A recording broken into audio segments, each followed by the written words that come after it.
Today on Covering Coronavirus, we're exploring a difficult side of isolation that comes with social distancing during this pandemic, dealing with addiction. There are millions of people in recovery from drug or alcohol abuse in this country, and now they're burdened with additional fear, anxiety, and many other triggers that could lead to a relapse. Jamie Bradley from Portsmouth, New Hampshire is an alcoholic who has struggled on his recovery journey that started in 2002. He's been in a strong place since going back to Alcoholics Anonymous meetings in 2017, but this new world of social isolation comes with many new challenges for people like Jamie to overcome. He agreed to talk with us about what he's experiencing right now and ways that he's finding to cope with his addictions, and finding life-saving connections in a world where people are being driven apart. My drug of choice, my addiction is alcohol. I call myself an alcoholic. I consider myself to be an alcoholic. It's a issue that I've struggled with majority of my life. I started drinking at a very early age, early teens. Actually technically before I was even a teenager. It has affected pretty much every aspect of my life. As far as getting into recovery, it's also something that hasn't been always an easy path for me also. It took many tries. Right now, with social isolation, that it's got to be very difficult, for somebody who's in recovery at the stage you're at, or just in general, to be able to kind of stay on that path, right? A big part of recovery for myself and for a lot of recovering addicts is that connection to other people, especially to people like us who suffer the same afflictions. A big part of recovery is that connection that you get with another human being, and that's kind of been taken away from us. So it's been a learning process, but it's something that we are adapting to because we have to out of survival to adapt to the situation that it is now. What ways are you kind of using to maintain your sobriety and maintain that togetherness with other people?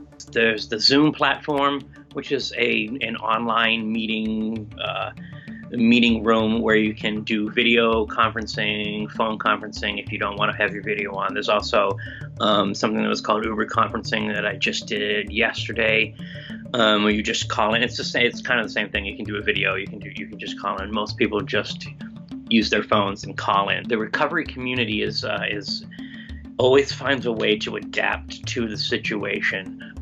Again, like I said, it's out of survival. We kind of have to.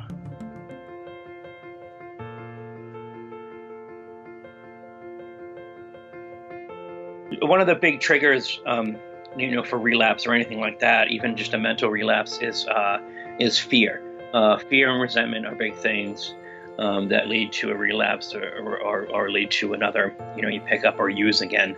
And fear of economic insecurity is a big one, and people are losing their jobs. So not only you're losing your jobs, and then you're told to isolate. You don't leave your house, and that's a big trigger for me. And I don't want to speak for any other addict, but it's a running theme is that being isolated and staying at home alone and not being connected is a dangerous place to be. For myself, one of the things, the way I drank towards the end of my drinking career was alone in my apartment.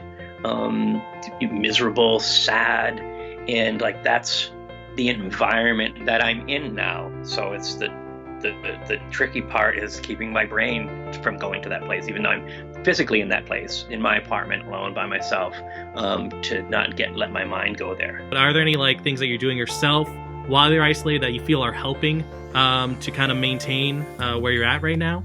Yeah. So something I started yesterday with a friend. We're calling each other recovery buddies, that we were just messaging over Instagram, was that we're keeping a short, brief plan of the day, to keep yourself in the day. I don't want to think too far ahead, because there's no guarantee of whatever thing, but it's good to have a plan in place for the day. Just a few things to do. So what I've been doing, what she and I have been doing is like making a small list of things that we're going to do today, things we want to accomplish throughout the day. So I've got like 5 items on my to-do list for today. I had about 5 or 6 yesterday. And the trick is, like, even if you do like one of those things on your list, it's a success. You succeeded in the day. You know what I mean? Like, you don't have to accomplish everything that's on your to-do list. So that's what's been helping me these past couple of days, was having a to-do list, a plan of things that I want to do. Like, one of my things on my list is just go out for a walk. You know, what's helpful in this plan is that, you know, I have a buddy that I can be accountable with. Like, we check in with each other. Yeah, I did my list today. Awesome, congratulations. I did a couple of things on my list today. Great job. It's important to connect with another person with that, to stay connected. It helps me stay grounded. Isolation does not mean not being connected. Like, you can still, you know, physically isolate yourself, but don't, you know, emotionally, mentally isolate yourself. Still reach out, still call people, still talk to people, because it's very dangerous. Very dangerous. Being an addict in their own mind is a very dangerous place to be.